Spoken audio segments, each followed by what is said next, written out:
Sir ये तो बात बिल्कुल ठीक है, ये लेकिन बात नैतिकता की हो गई और नैतिकता की परिपाटी से राजनीति में नफा नुकसान। जी नहीं मीनाक्षी जी, मैं नैतिकता की बात ही, मेरे पूरे आर्गुमेंट में नैतिकता नहीं है। मेरे पूरे आर्गुमेंट में है कि वोटर का डिसीजन, जो लोकतंत्र को मतदाता महफूज रखता है, अगर मतदाता के निर्णय को पलट दिया जाए तो ये नैतिकता का सवाल नहीं है, ये लोकतंत्र की मौलिकता का सवाल है। और मैं दो लोगों को कोट करता हूं, दोनों लोग विपरीत परिस्थिति के थे, विपरीत दलों में, विग और Tory, Benjamin Disraeli and Gladstone. और वो चूंकि हमारे यहाँ वही मॉडल है, वेस्टमिंस्टर मॉडल। दोनों लोगों ने विपक्ष की जो अहमियत बताई थी, अगर उसके खात्मे की एक कवायद शुरू हुई है चाणक्य नीति के तहत तथाकथित ताकत बढ़ाने की, तो ये नैतिकता का सवाल कतई नहीं है।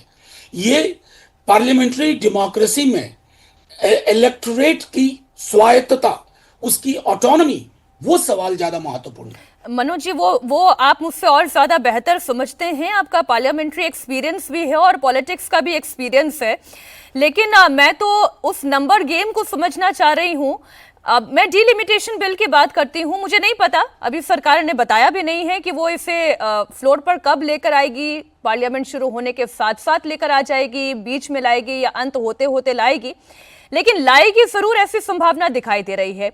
और इसमें जो नंबर्स मुझे दिखाई दे रहे हैं और जो संकेत दिखाई दे रहे हैं, मैं इंडिया ब्लॉक की ही एक पार्टी एनसीपी शरद पवार गुट की नेता सुप्रिया सुले के ही बयान को कोट करते हुए आपसे पूछूं, तो ये एक संकेत दे रही है कि यदि सरकार 50% का फॉर्मूला लागू करती है तो ऐसी परिस्थिति में समर्थन दिया जा सकता है।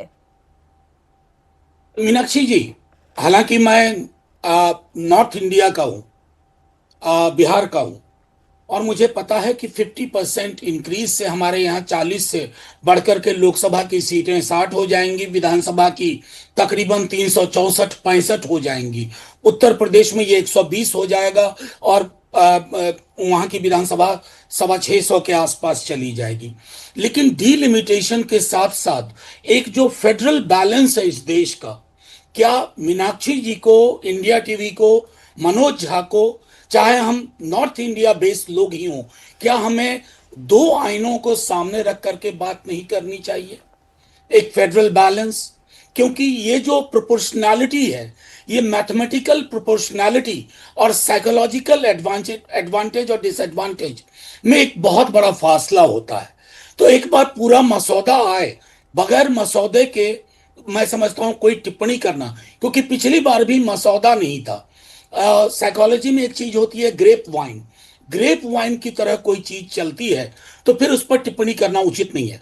हालांकि मैंने आपको यह स्पष्ट कर दिया कि आज की डेट में जो स्थिति है, हम नहीं चाहते हैं, हमारी तो क्रिकेट टीम तक को लोग नॉर्थ साउथ में बांट चुके हैं।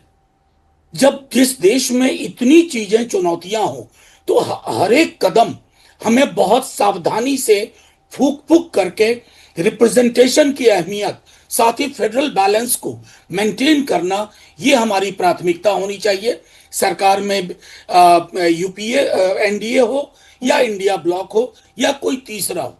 नहीं, लेकिन 84वें संविधान संशोधन के तहत मनोज जी, ये जो कि 2026 तक के लिए फ्रीज था, अगर सरकार 131वां संशोधन लेकर आती है और उसे आगे तक के लिए फ्रीज करने का प्रावधान करती है, तो इस पर आरजेडी को या इंडिया ब्लॉक को ऐतराज क्यों होगा, मैं ये समझना चाहती हूँ। नहीं मीनाक्षी जी, मैंने कहा, लेकिन मैं फिर और स्पष्ट करके कहूं, हमें पता है कि रिप्रेजेंटेशन में दुरूह चीजें हो गई हैं।